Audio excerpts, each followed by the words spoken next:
Hoje com a diretora executiva do Grupo Conecta, Luciana Martins. Bom dia, Luciana. Bom dia, Tavinho. Tudo bem contigo? Tudo bem. Nós vamos falar então sobre o encontro que vocês estão promovendo de gestão de cafeicultores, o Encof. Quando acontece, onde e qual o tema principal, Luciana? Isso, Tavinho. O Encof desse ano é agora dia 27 e 28, né? Na terça e na quarta-feira agora dessa semana. Ele acontece em Uberlândia, no Palácio de Cristal. Nós vamos abordar temas como gestão, um pouco de resiliência para o cafeicultor, né? Você sabe que esse ano o tema resiliência para o café é um bom tema, viu, Tavinho?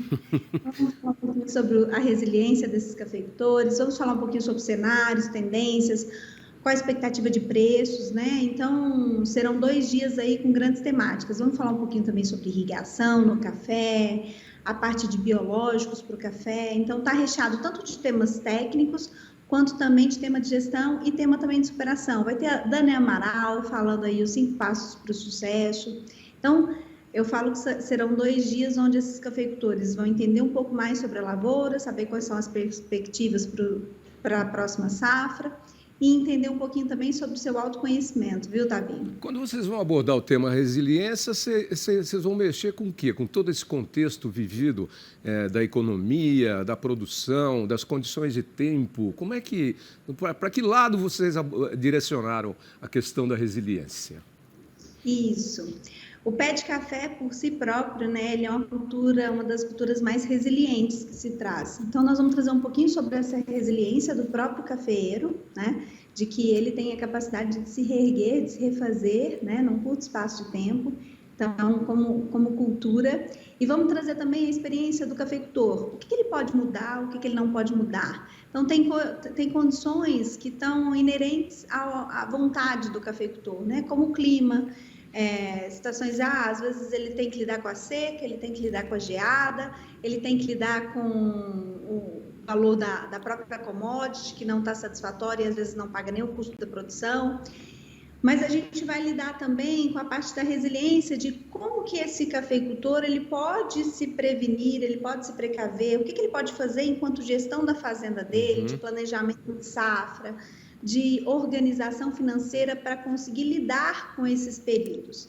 A gente sabe que o café ele tem muita volatilidade com relação a cenário, com relação a clima, com relação a preço, com relação a uma infinidade de coisas que o cafeicultor precisa lidar no dia a dia. Mas que ele precisa ter não só essa característica resiliente que o próprio cafeiro tem, mas ele também tem que ter organização, tem que ter disciplina. Então, a palavra resiliência, ela vem... O tema como um todo, ele vem tratando um pouco sobre isso, sabe, Tavinho? São várias adversidades que você tem, ou às vezes vertentes favoráveis também. Esse ano, por exemplo, apesar de ser um ano de bianualidade, nós temos aí uma safra baixa. Então, o preço do café vai ser bom para o cafeicultor, mesmo porque é uma cultura que ele pode armazenar e guardar e vender em períodos diferenciados. Agora, o consumidor lá no outro lado da gôndola do supermercado vai pagar o preço, ou na padaria, não é, Luciana? É verdade. E ele tem também que estar disponível, né? Às vezes, o que aconteceu na última safra, a gente estava com um preço considerável, mas, por exemplo, no sul de Minas, a gente teve muito problema com geada. Não adianta o café estar num preço excelente, mas ele não conseguiu colher o satisfatório para cobrir o custo dele. Então, Tavinho, eu falo que ser cafeicultor, aliás, ser produtor, né? Como todo, tem grandes desafios. Ele precisa se preparar para todos os cenários. Nós vamos falar também sobre governança e sustentabilidade. Vamos trazer temáticas também que vai falar um pouco sobre o processo da sucessão em si na cafeicultura, que por ser uma cultura perene, eu preciso começar a sucessão ainda mais cedo, né, com os filhos, com os netos. Então, a gente vai tratar esse tema também dentro do evento. Vamos falar um pouquinho sobre a parte de planejamento financeiro para toda a safra.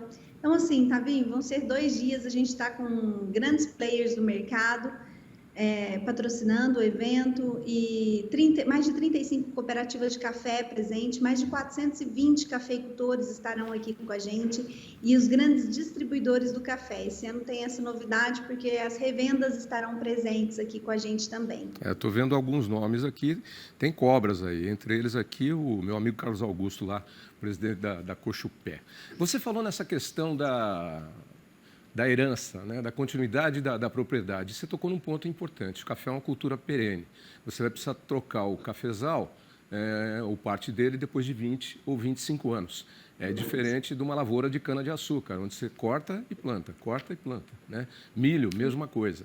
Então, quer dizer, essa questão da sucessão, ela precisa ser encarada e a gestão da fazenda de café ela é completamente diferente da gestão de uma fazenda de cana, de milho ou de soja, por exemplo. Porque, na verdade, isso que você falou tem muito sentido, Tavinho. Nas outras culturas, uma safra ruim, ela vai impactar naquele ano. No café, não. No café, por ser a cultura perene, uma safra ruim, ela vai impactar nas outras safras. Diferentemente, como você disse, da cana, da soja, colheu e vamos para a próxima, está tudo certo. Não, eu tenho que pensar que essa safra ruim, essa safra mal trabalhada ou, de repente, mal posicionada, né, tecnicamente, ela vai refletir anos à frente. Então, é ideal que a gente tenha um tratamento no café, né, na cafeicultura em si, diferente das outras lavouras. Até se percebe isso, né, vão ter muitos produtores de café palestrando dentro do evento também, assim como o presidente, né, o Zé Marcos da Minasul está com a gente, o seu Carlos Augusto está com a gente, nós estamos com o pessoal da Cocapec com a gente. Você percebe que até a forma com que o produtor trata as fazendas de café é diferente.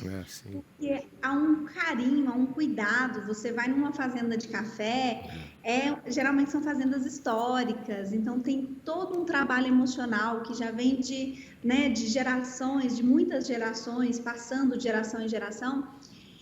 E o tratamento do café é diferenciado. Até o jeito que o cafeicultor te recebe na fazenda é diferenciado, viu, Tavinho? Você já deve ter visitado aí muitas fazendas de café, você sabe o que eu estou dizendo. Sim, são propriedades lindíssimas, algumas delas centenárias, históricas, algumas se transformam até depois, quando a área urbana começa a se aproximar muito, as pessoas até revitalizam no sentido de fazer áreas para promoção de eventos. Eu tive um casamento aqui em Campinas, mesmo, acho que foi no ano passado, que era uma fazenda centenária de café, com terreiro e tudo lá, e as áreas foram preservadas todas e virou uma área de eventos, né? Então, o café ele tem um lado histórico junto com a cultura brasileira.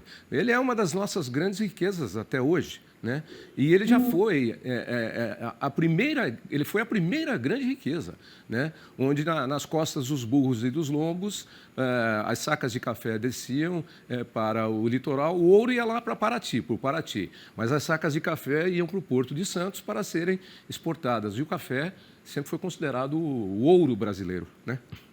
Isso, e você pegar, por exemplo, nessa parte até, estava vendo uma reportagem esse final de semana que está reinaugurando um palácio que era de um barão do café em São Paulo. Ficou 10 anos esse prédio sendo restaurado. E na época, né, é o que você está dizendo, o café era ouro, né? Eles traziam referências de Portugal, traziam referências da Índia para aqueles palacetes. E você vê isso muito nas fazendas de café. Porque como jorrava, né, era o nosso ouro, você vê que eles traziam coisas muito interessantes para colocar na arquitetura, e são arquiteturas lindíssimas, não só para casamento, mas você percebe, tem até uma temática que vai tratar sobre as oportunidades nessa questão das fazendas de café, como pousadas, a questão do turismo rural, o que o produtor pode fazer para trazer rentabilidade para dentro da fazenda, além do cultivo do café, sabe? Essa coisa da diversificação, esse lado da diversificação é bastante interessante. Porque você já tem ali um patrimônio histórico, só que você não está aproveitando ele, você está aproveitando a cultura do café, né? E está cuidando da lavoura de café. Mas tem uma coisa ali que é a sua propriedade, os casarões históricos, né? Uma outra propriedade, uma vez em Campinas mesmo, onde vai acontecer o evento, há muito tempo atrás, era uma fazenda também centenária de café. E eu me lembro que as telhas vieram da França, os tijolos vieram de não sei onde, as janelas vieram de não sei... Enfim, era tudo assim. Quer dizer, então destruir esse patrimônio... eu sempre brigo um pouco com essa coisa de que o Brasil... Nós estamos falando de café, mas esse é um outro lado aqui. O Brasil não tem muito hábito de preservar a sua história. Acha que passa um trator em cima e começa tudo de novo. A história é a história. A história é para ser preservada, lembrada, e ela precisa servir de exemplo. Até os maus exemplos. Por exemplo, lá na Áustria, os campos de concentração, onde Adolf Hitler mandava os judeus para serem executados, eles estão lá até hoje, servindo de exemplo daquilo que não se deve fazer, do que é errado fazer. E muita gente ainda continua fazendo, infelizmente. Agora, quando você destrói um patrimônio, e muita coisa também vejo no Museu do Ipiranga agora, que foi recuperado, que bela obra, é a história do Brasil, né? Então, eu digo, o passado é para ser preservado e sempre relembrado, porque o passado é o presente de hoje e o futuro de amanhã. Você falando dessa questão do campo de concentração, né? Eu estive recente em Dachau, que fica a poucos quilômetros de Munique, que foi um dos primeiros campos de concentração. E lá realmente é isso, é preservar a história, não só para o que você precisa lembrar, mas aquilo para que você não se repita, né? Então, o Brasil, ele precisa cuidar mais. Às vezes a pessoa quer tanto, vamos fazer uma coisa moderna. Esses dias tinha um cafeicultor que chegou para mim, Tavinho, e falou assim, eu quero derrubar tudo aqui na fazenda. A fazenda dele tinha 150 anos. Falei, tá doido. Para com isso, maluco. Ele, não, a gente vai colocar tudo, arquitetura moderna. Não, falei, faz isso, não. É que nem o pessoal que tem não preserva a natureza, né? Que no futuro nós vamos ver que a onça, vai ter um quadro de uma onça, é isso? Um avestruz, vai ter uma foto de um avestruz, uma pintura. Não, gente, patrimônio é para ser preservado. Porque tanto os bons exemplos, quanto... Porque não passa uma borracha em cima e apaga. Não é assim, não é. Isso não existe. Bom... E é lindo, né, Tavinho? É tão lindo as nossas fazendas de café. Nossa. Se você der uma volta no sul de Minas, ali, no interior de São Paulo também... Cada coisa mais linda e, assim, referências do mundo inteiro, né? Os barões de café tinham essa característica, mandava trazer vidraçarias belíssimas de outros países. Os barões do café tinham o dinheiro da época, né? Por isso que eles podiam trazer e construir esses verdadeiros palácios que não podem ser destruídos, muito pelo contrário, têm que ser aproveitados. Mas voltando ao nosso encontro, o Encof, quais os dias que acontece? As inscrições podem ser feitas por onde, Luciana? Dia 27 e 28 agora, amanhã e depois, aqui no Palácio de Cristal, em Uberlândia, a gente está estimando aí receber os 7 estados que produzem café, todo mundo confirmado. Quem quiser fazer a inscrição, entra no site do Grupo Conecta, que é gpoconecta.com.br, né? Entre em contato com a gente, que a gente ainda dá tempo de colocar você, cafeicultor, para dentro desse evento, que vai ser lindíssimo. Legal, Luciana. Obrigado pela participação. Bom evento para vocês. E a gente esteve juntos lá há pouco tempo atrás, né? No Andave, né? Isso, né? Então. Tavinho, nós estaremos juntos, eu acredito, no Top Farmers em novembro, agora também, em Campinas. Tá bom, estamos com vocês sempre. O Andave foi um sucesso lá. E aquele tipo de mediação que eu fiz e das apresentações, daquele auditório aberto, eu não tinha feito nenhuma desse jeito ainda. Sempre em auditório aberto, fechado e com caixas de som. Mas todo mundo com seu foninho. Quando você sai e está tendo lá o debate, está tudo calmo, parece até que não está acontecendo nada. E as pessoas estão ali ligadas. Foi bem bacana. Eu fiquei com a parte da veterinária lá e a Lília Munhoz ficou com a outra parte do plenário. Legal. Tá bom. Um grande abraço, Tavinho. Obrigado. Viu? Uma excelente semana para vocês e para todo mundo que está assistindo a gente. Para você também, Luciana. Boa semana. Tchau. Até a próxima. Tchau, tchau. Até a próxima.